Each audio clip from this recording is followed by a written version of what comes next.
Matt Sager recapping the latest episode of Better Call Saul, the penultimate episode of Season 5, Episode 9, Bad Choice Road. This is going to be a tough one to recap. It was a tough one, honestly, to watch. Things are getting real tense. My fear for Kim has never been greater. And the title, Bad Choice Road, comes from words of wisdom spoken initially by Mike Ehrmantraut, then later interpreted, mushed up a little bit, and regurgitated by Saul in trying to talk sense into Kim in a mushmouth, pleading, dishonest monologue, which I would describe as too little too late. On this episode, we learn what being in the game really means. Oh, Jesus, Jimmy asks. What have I got myself involved with here? That is the line of the episode, and a question that's going to be answered in the remaining episodes of Better Call Saul. It starts out, the cold open is actually a callback. If you remember season 4 of Better Call Saul, there was an episode called Something Stupid that opened with Sinatra singing something stupid like I love you to a split screen with Jimmy on one side of the screen, Kim on the other. And the idea was that it was showing the growing distance between the two of them. How even though there was love between the two of them, Kim's morality and Jimmy's lack of same were like opposing forces, like pressing two magnets together. The two were simply, the harder they tried to get pushed together, the further apart they were becoming. This time we open to an instrumental of the same song and another split screen montage with Kim on one side of the screen fretting and fearing for Saul's safety, his life. This is now the love of her life. She's made the real commitment. She married him like a mob spouse out of love to protect him. And now, basically the day after their wedding, he's disappeared, doing God knows what, God knows where, as a favor to the cartel in Mexico. She knew it was a bad idea, and she was right. On the other side is Saul, with Mike finishing the trek. And if you didn't watch last week's episode, Bagman, I suggest that you go back and watch it, or at the very least, go back and listen to my recap of that episode. But the worst is over. And I mean, they've been through a lot. They've been shot at, have walked from Mexico to New Mexico off-road, carrying $7 million cash, suffering sunstroke, the likes of which I've never seen before and don't ever want to see again.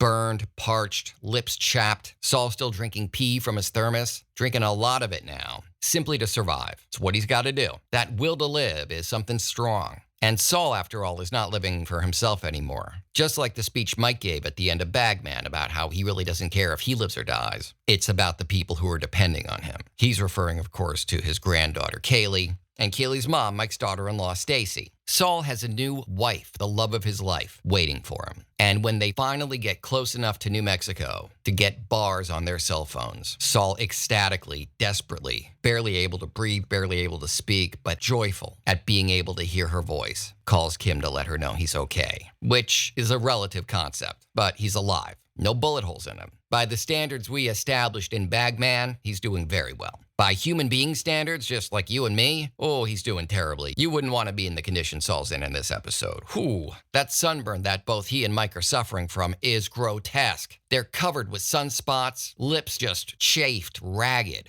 But the look on Kim's face, the way she acts, the relief she shows when she finally hears from Saul. I mentioned on last week's episode that Patton Oswalt and I are in agreement that Ray Seahorn is really owed an Emmy for her outstanding performance on Better Call Saul. And the latest episodes have only gone to cinch that, to really confirm that she's owed real recognition for her tremendous performance. That's never been more true in her response to hearing from Saul in this episode. It's really touching, really moving, really sad. And from there, we cut to a rest stop where Mike and Saul have spent a little bit of that money they've been dragging around with them to buy some water, finally, something other than pee to drink for Saul, and some ratty t-shirts and shorts. Just anything other than the clothes they've been sitting and stewing in for days as they've trekked through the desert. There, they're picked up by Gus Fring's lieutenants, Victor and Tyrus, and are driven back home. But before Saul's even allowed to fall asleep, Mike makes him go through the story again. So he gets it down pat, so there are no mistakes. Yeah, that doesn't totally work out, but Mike does his best. This is what he does. He's a fixer. So he tries to fix things for Saul. They get their story down.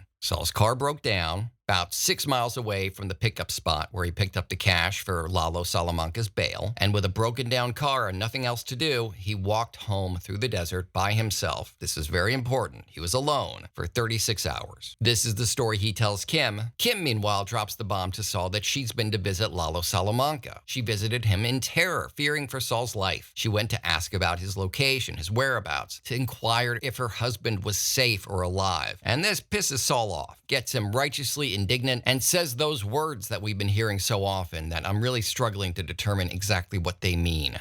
I feel like they mean the difference between who gets to live and who gets to die. The game. I'm in the game, Saul says. You're not in the game. That's important. I see Lalo. You don't see Lalo. I've made these decisions. You have not. More echoes of Breaking Bad. Walter White saying, I've made decisions, bad decisions, decisions with consequences, and I alone should suffer them when he's getting ready for the big face-off with Gus. A lot of similarities are beginning to pop up between the nascent Saul Goodman, becoming the Saul that we know in Breaking Bad, and Heisenberg, Walter White, in his ultimate incarnation as badass drug dealer in Breaking Bad. This is, of course, not unintentional. Bagman, after all, was an amazing homage and side piece to the Breaking Bad classic episode Ozymandias. A long trek through the desert for what? What did I get into this life for? What could possibly be worth this? What am I doing to my life at the expense of my loved ones, my family, my personal safety? Why did I think money was worth any of this? All under a hot desert sun. Alone and scared. Or in Saul's case, not truly alone, but Mike's not great company. As he mentions to Mike later in the episode when he's talking the story over with Mike, going over the events, trying to figure out why Mike wanted Lalo free on bail, and how Saul, after everything he's seen and been through, how he can be okay with letting this murderer go free, with being the cause, the guy who got this murderer free, after killing a guy who, after all, was not in the game, Fred from Travel Wire. Mike gives him Mike's version of a pep talk, which is very little consolation. And Saul, Odenkirk delivers this line brilliantly. Says, I can't believe there's like over 1 billion people on this planet, and the only person I have to talk about this to is you. Mike, of course, is nonplussed. He's not trying to comfort Saul, and he doesn't care that Saul is not comforted. He just did his best. He doesn't really give a shit if Saul lives or dies, other than the fact that Saul's not really all the way in the game yet. And Saul's also an asset to Mike and Gus's plans. So he's got a vested interest in keeping him alive. And of course, we all know Mike has this weird soft spot. He basically is a good guy, as murderous gangsters go. It's complicated. Like all Vince Gilligan characters, there are a lot of sides to Mike. He contains multitudes. But mostly what Mike is a loyal soldier to Gus Fring. So he goes back to Fring and reports on the incident, the pickup, the attack, the trek home through the desert. And Gus wants to know who tried to hit Saul, who tried to take the bail money. Mike has very little in the way of detail of his attackers to relay to Gus, other than describing and drawing a tattoo that was on one of the guys he shot, one of the men who had tried to kill Saul for the money. Gus looks at the symbol and very dispassionately, but with that cold, calculating stare he always has, tells Mike these men were hired by Juan Bolsa. And it's kind of complicated because it seems that the reason Bolsa hired these guys was because he didn't want Lalo free, specifically because Lalo had been such a thorn in Gus's side. So in other words, in a very roundabout way, Juan Bolsa was trying to protect Gus because he had no idea that Gus wanted Lalo out on bail too, that Gus has his own plans for Lalo that require him to be free on bail, that Lalo was really more trouble than he was worth even behind bars, that springing him as part of a greater plan to deal with him permanently in some fashion that we'll probably see in next week's episode, the season 5 finale called Something Unforgivable, a title which bodes pretty poorly, I would say, for all parties. So upon determining that these guys were hired by Bolsa to free up Gus's pipeline and stop all these problems that have been popping up, like the recent fire in a Los Pollos Hermanos, a fire that he started with Nacho Varga, the DEA's interest in his guys based on a tip from Crazy 8, all of these problems which both Bolsa and Fring know were caused directly by Lalo Salamanca.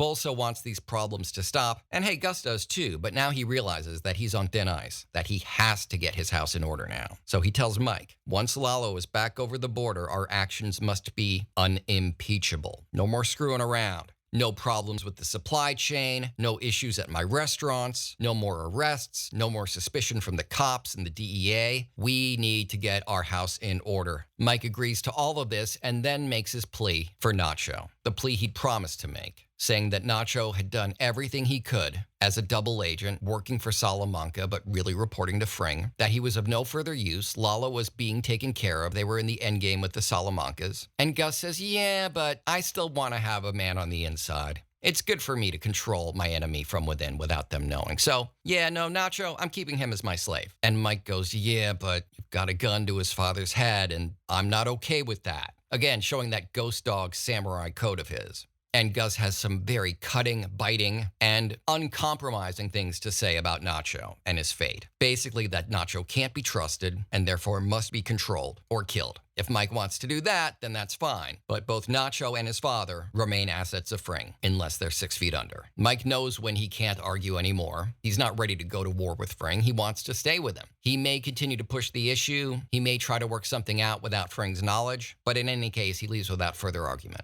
Nacho, meanwhile, is tasked with bringing Lalo back to Mexico. Lalo understands that his time in the U.S. is up. And as Nacho's driving him out of New Mexico and into plain old Mexico, Saul, who has been nursed by Kim this entire time, she took a day off from work, ends up quitting Schweikart and Coakley to pursue working for her pro bono clients and a life of love with Saul, a decision which Saul disagrees with vehemently because it means he's going to have to hustle more and do more stuff like being a friend of the cartel to support them. But she doesn't want Mesa Verde on her conscience anymore. She doesn't want to keep working for fat cats who do nothing to help the world. She wants to help people who truly need it. And she still somehow thinks that underneath it all, that's what Saul wants too. How she's able to convince herself of that after this insanity with the cartel is difficult to understand. But she's feeding him, trying to hydrate him, giving him oatmeal baths that look like they're going to scorch the skin right off of his bones when he gets a call on his cell phone, which causes him to have to run into court, and it's not clear what happens. It's something to do with one of his defendants. We don't know who, but we know he suffers an embarrassing and horrific loss. It seems likely that he had some spectacular, embarrassing failure in court, likely to do with the PTSD symptoms he's been exhibiting since he got back from Mexico.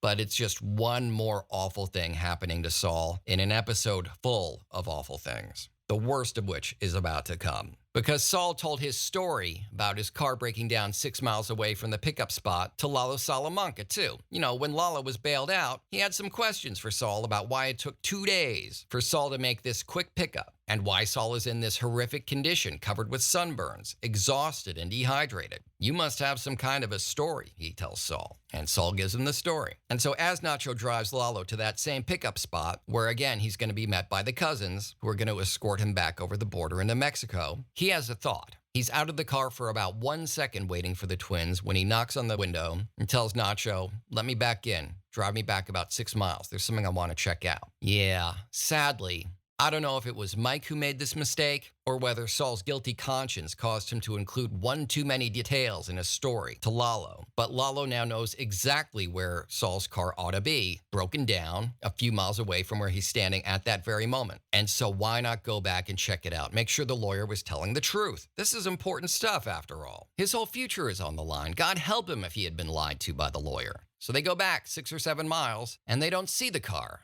So Lalo hops out, looks over into a ravine, and then he sees the car, wrecked, stripped of its license plates, utterly destroyed, shot full of bullet holes. That's not the story he was told by his lawyer. His abogado lied to him. Why? What does this portend? What really went down with his money? What really caused the delay? Was the lawyer really alone? These are all questions he is demanding an answer to. So poor Nacho, who just never gets a break, has to now drive Lalo all the way back to Albuquerque, where he pays a visit to Saul and Kim. Just before he barges into their door, Saul gets a call on his cell phone. It's Mike. Thank God for terrifying Mike, who is always there in a pinch so far. He tells Saul he's about to get a visitor, so put down the phone, leave it on and open. Remember, this is 2004, I think. So these are flip phones. Leave the phone open and on. I need to hear everything that happens when this guy barges into your apartment. There's a guy barging into my apartment. Oh, there's Lalo Salamanca. Hey, buddy. I guess you've already met my wife. What can we do for you? Lalo makes himself very much at home, shows off the gun sticking out of his waistband, and asks Saul to give him the story again. Tell me what happened. What exactly went down between the time you picked up my bail money from the twins and 2 days later when you finally bailed me out? Tell me again about your car breaking down and you walking home alone. So Saul tells him, sweating, shaking, terrified, goes through the story again and again. Lalo obviously knows he's lying. But what is Saul to do? Tell him the truth and get killed? Keep lying and get killed? He tries to meet him halfway and add some details, some actual truth to the story. That, all right, you want to know the truth? It was so bad I had to drink my own pee. Tons and tons of my own pee I had to drink. Okay, are you satisfied? He's not. He knows he's been lied to. He lets Saul know he found the car riddled with bullets, stripped of its plates, abandoned in a ravine. And Kim gets yet another amazing moment for Ray Seahorn's acting, as she gets right in Lalo's face. Also, I might add, in the line of fire, because Mike, badass that he is, has secured a sniping spot and has Lalo in his sights when things are getting very heated. And it looks like he's getting ready to pull the trigger, hoping to God he gets Lalo and not one of these, not exactly civilians, but Kim is not in the game. He doesn't want to shoot Kim, for sure. And I think he would prefer not shooting Saul, if only to not draw that attention to himself and through himself freeing. But Kim jumps right in the line of fire unknowingly, but right in Lalo's face knowingly, a big cartel guy, and chews him out. Does an amazing Hail Mary play, saying, "You want the story? The story is this lawyer who got you off on a murder you're clearly guilty of, trekked through the desert in the sweltering heat, alone and suffering, carrying $7 million in cash for you to bail you out. Why did you have him do it? Because you clearly don't trust your own people. And that's your real problem, not Saul Goodman. You need to get your house in order. You need, frankly, to get your shit together. And don't take your problems out on Saul Goodman. And please, next time you need some guy to go out into Mexico in the middle of the desert and drag back home millions of dollars in cash, find someone you can trust who is not this man, who has only worked tirelessly for you, despite all the abuse you've put him through and are continuing to put him through. Knock this garbage off and leave my husband alone." It's a terrifying moment. The entire scene with Lalo, Kim, and Saul is terrifying, but it reaches its crescendo here. I, for one, was certain that Kim was going to die. We all know, after all, that Saul lives, and we also know that Kim's not around in Breaking Bad years. I was confident that this was the moment Kim met her awful death at the hands of Lalo Salamanca, but it didn't happen. Instead, Lalo leaves, to everyone's shock, especially, speaking as the viewer, mine. Mike continues watching him through his sniper scope as he gets back into the car with Nacho. Nacho goes, "Okay, so what do we do now? Are we going back to the spot to meet the twins for your pickup?" Lalo goes, "No, start driving. We're going way deeper into Mexico. We've got a lot of work to do." Maybe something Kim said really resonated with him. Maybe he is concerned about getting his house in order. Or maybe things are going to get much hotter between the Salamancas and Gus Fring. Either way, the fate of Kim remains very much up in the air. I'm praying she at least gets her act together and leaves Saul. But as I said, next week's episode, Something Unforgivable, is the season finale, and a lot of questions will hopefully be answered by that time. I'll be on hand to recap. In the meantime, please check out the links in the description below for my social media profiles, ways in which you can contribute to this podcast and get in touch with me, links to my website, and much more. Talk with you soon. Until then, lawyer up.